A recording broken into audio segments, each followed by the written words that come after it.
Hello, my friend. Today I would like to share with you something that I practice myself, okay? And it is about connecting with yourself. And connecting with yourself is easy, but it's not easily practiced. And once you get into that state of knowing who you are and not having knee-jerk reactions to stuff. For example, when someone says something, you already know within yourself, oh, I want to say this. Oh, I have an answer. Oh, I have a feedback. When you are in a state of listening, just listen. You don't have to react. That is in computer world. In olden days, I used to be an engineer. And we used to, in the computer world, this is the 80s, okay? So you can tell how old I am, which is fine.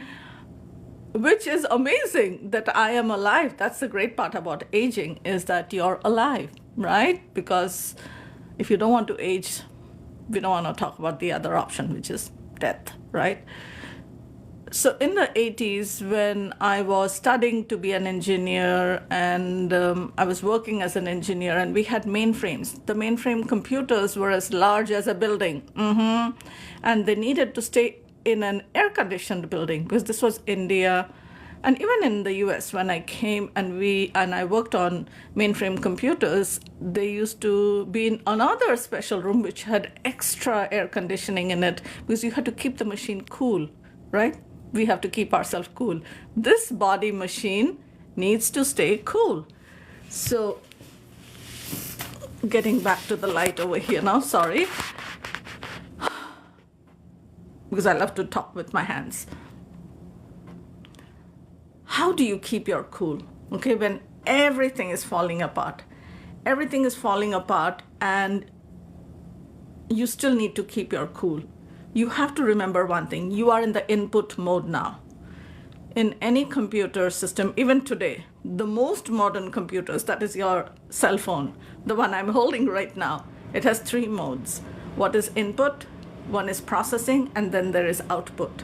It always has to be like this. So, for example, you go to a bank and you go ahead and put a deposit. That's the input. Then the bank holds your money, right? Because that is the processing time. And then there's the output when it shows up as your as your available balance. Okay, so you have a current balance and an available balance, and that is why it is. So similarly, when you're listening to someone, when you're taking in information, just take in. Don't try to react, don't try to respond, because now you are listening. Even if thoughts are coming up, even if answer is coming up, whether it's criticism, whether it's judgment, whatever it is, it's coming up. Don't worry, don't think about it. Just keep receiving whatever it is that you need to receive right now. And that will prevent you from having those knee-jerk responses. And say this to yourself, let me get back. Let me process this. Let me ingest it. It's just like eating. When you eat food, you don't go poop right away. You take it in and it sits inside you for some time. When you're processing it, when you're absorbing it, when you're assimilating it.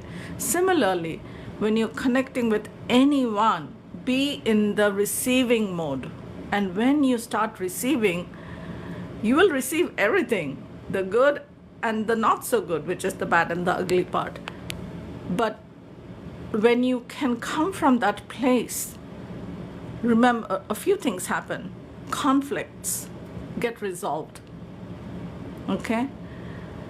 After you are done listening, you can take a few slow, long, deep breaths. While you're listening, of course, you take a few slow, long, deep breaths. But after you're done listening, you don't immediately have to say something. Let it settle. The person who was sharing will get some time to reflect, to breathe and feel better that, okay, they were heard. And you get some time to let everything settle inside your body.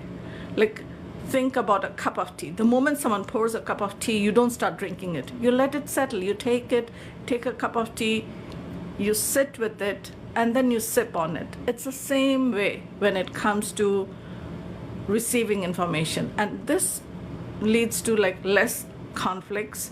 And Also, after you have received, try to paraphrase it. Try to paraphrase it. So you ask them, tell them, like, okay, let me tell you what I just heard. Okay? And they will tell you and you can give it back to them. And so basically what you're doing is you're holding a huge mirror to them. You're not being their coach, not being their therapist, not being the sister or their mother or their father or whatever, or their friend. You're just holding a mirror back to them. And now they get time to figure out how they showed up in your perspective, because there could be two people listening and each of you will have different things, because we all have our own internal filters, and according to our filters, because we notice the world through our filters, and when you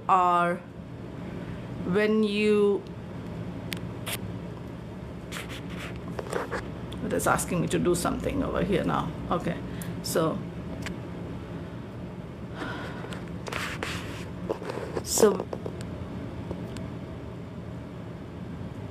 when you give them the feedback, you tell them, you paraphrase for them. Don't repeat their words, but say it in your own words while being mindful of the person who's receiving your information. And they will get to know that, oh, this person sees me like this right now.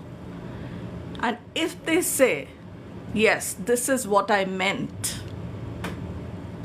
yes, or they might say, no, this is what I said, but this is what I meant, then you can continue the conversation, because most people, including you and me, what do we want?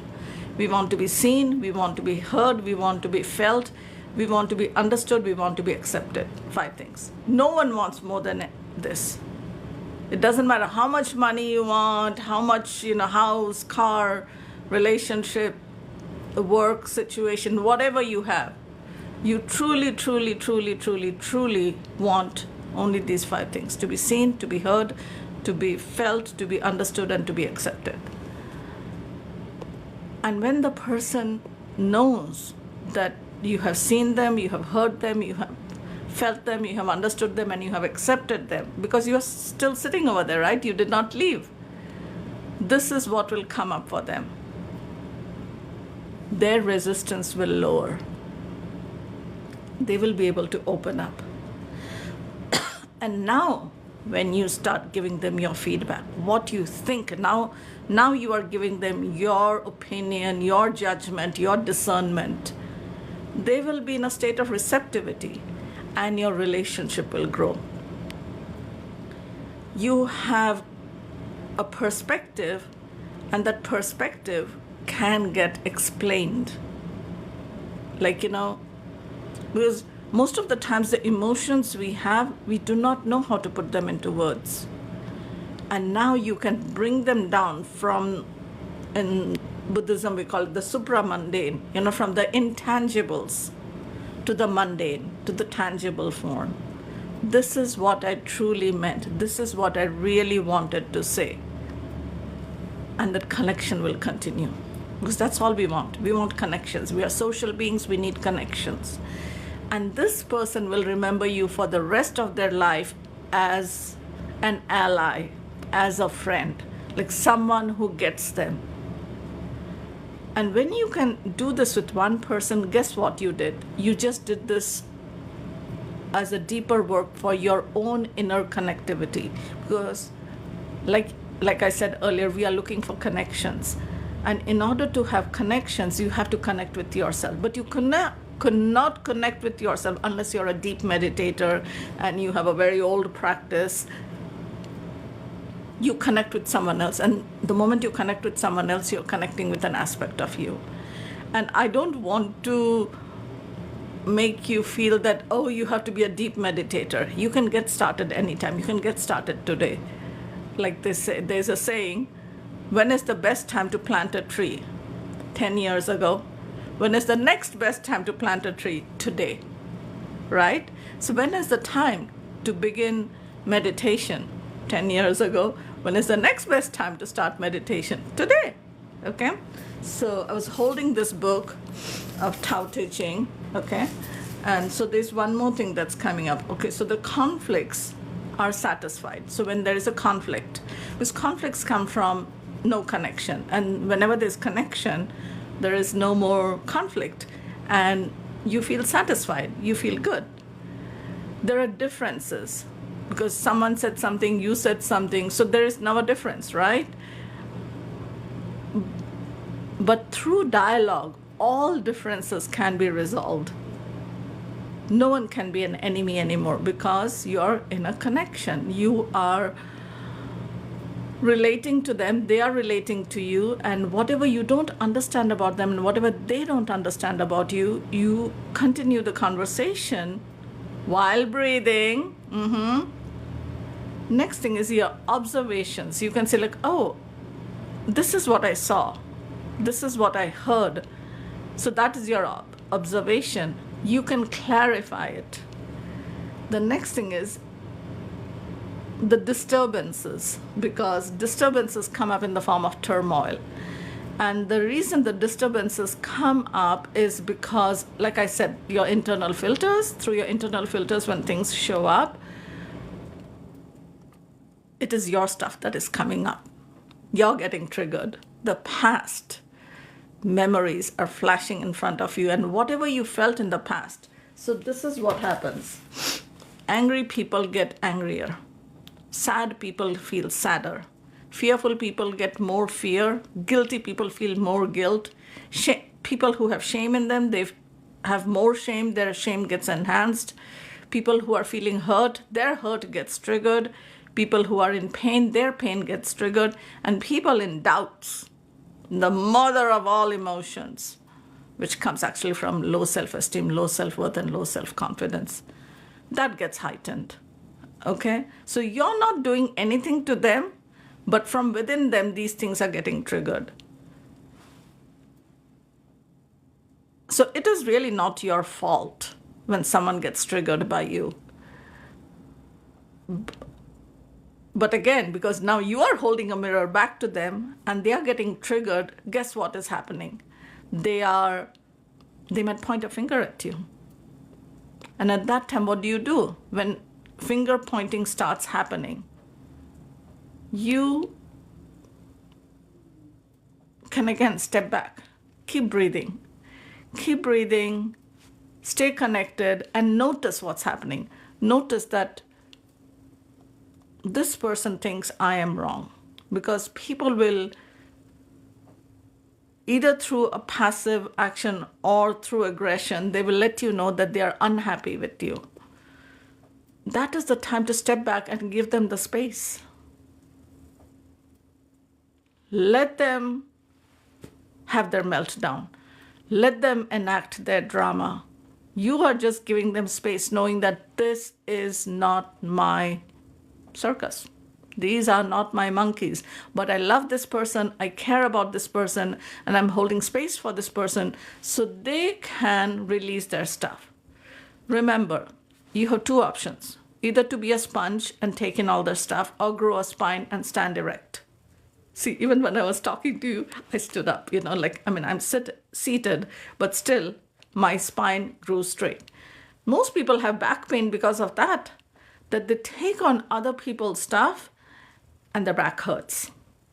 How do I know this? Happens to me because I'm a mother. I went through 3 epidurals. Yes. And in the lower back, that pain, it stayed over there for a very long time. And it almost became my story. It became my story. Oh, my back hurts. Oh, my back hurts. Oh, my back hurts. Do you know how I work through my back pain? Walking. I walk every day, no matter what. Rain, shine, snow. Okay, we don't have snow here. We have snow up in the mountains, but here in the valley, we don't have the snow. But when I lived in Chicago, there used to be snow. There was snow. No one can deny that. I walked. You dress up, you wear your clothes. You can see me here. I'm all dressed up. It's cold. And although it's so bright and sunny and beautiful outside, but it's cold. So I'm like, dress for the occasion. I don't care how I look. I just want to connect with you and let you know and when you start giving people space, this is what happens. People will give you space too. When you honor someone else, you honor them in their misery, you honor them in their wretchedness, you honor them during their meltdown, you honor them through all the drama. And honoring means not putting a lay around them and bringing them. No. You just step back and let them do whatever they have to do. You don't react. Why? Because you're seated in your center, you're connected with yourself, and you're holding space for yourself. You're not holding space for them. You hold space for yourself. And when you're holding space for yourself, guess what happens? Yes, because they are an expression of you. And people are having this meltdown, this breakdown, whatever, they're having it in your presence. So it is part of you too, because we are all connected. You are me, I am you. Every name that I see scrolling over here is an expression of me. And when we can stay in this place of inner connectivity, amazing things happen. Trust me, you will have a friend for life. You will have an ally forever. And that is the power of knowing who you are. That is the power of connecting with yourself. And that is the power of getting to know yourself a little bit better. And when you get to know yourself a little bit better, guess what you just did? You opened up to learning something about yourself. And when you learn about yourself, guess what happens? You just grew a bit. You evolved. You expanded. Your auric field is a bit more stronger and wider. And when you become this being of light, your light joins with someone else's light. And in times of darkness, in times of hopelessness, this is how you find hope for yourself and you become the hope for someone else. You don't have to give them anything, you know? You don't have to give them, like people think, like, oh my God, I'm trying to be the hope for someone else. What am I supposed to give them? Nothing. Just your time, just your presence. And that happens, again, through this inner connectivity.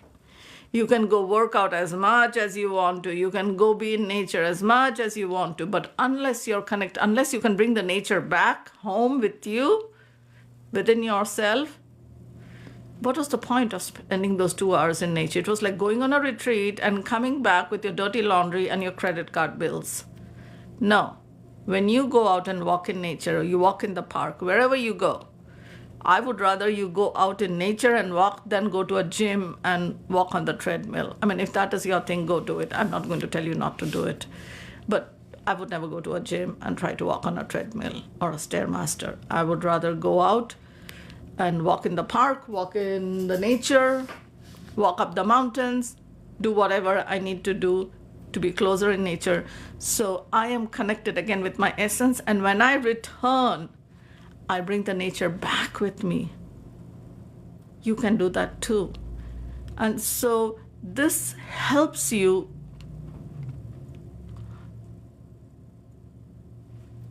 like when you go out in nature and you connect with yourself and you come back, it is like having the caffeine without really drinking the caffeine, okay?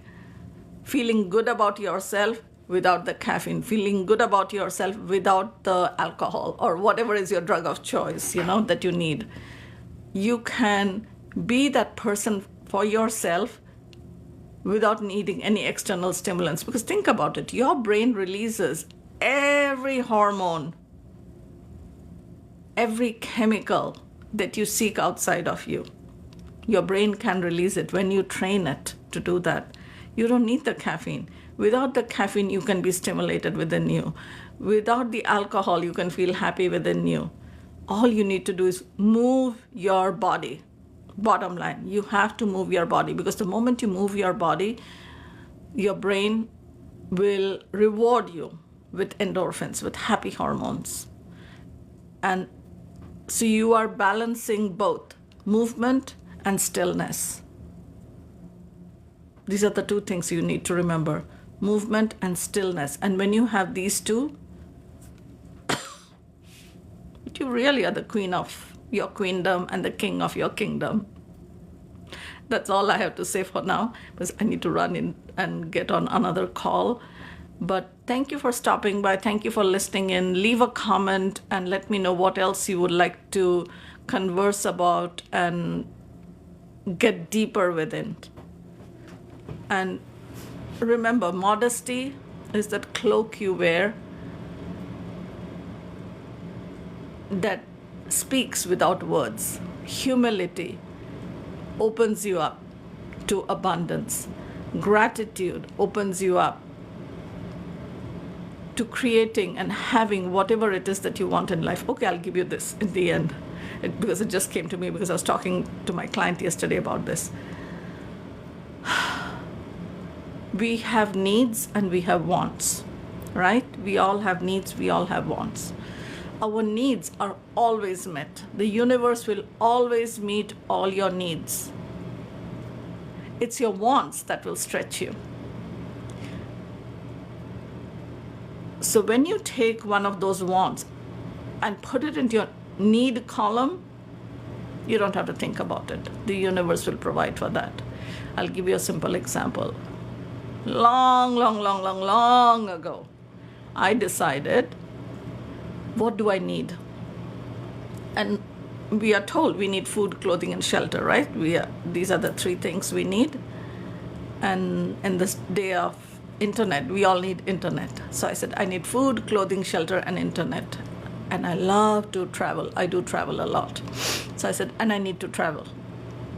Guess what? For a lot of people, traveling is luxury. For me, it is not. It's a need, and it is always met. I travel whenever I feel like, and I don't travel when I don't need to.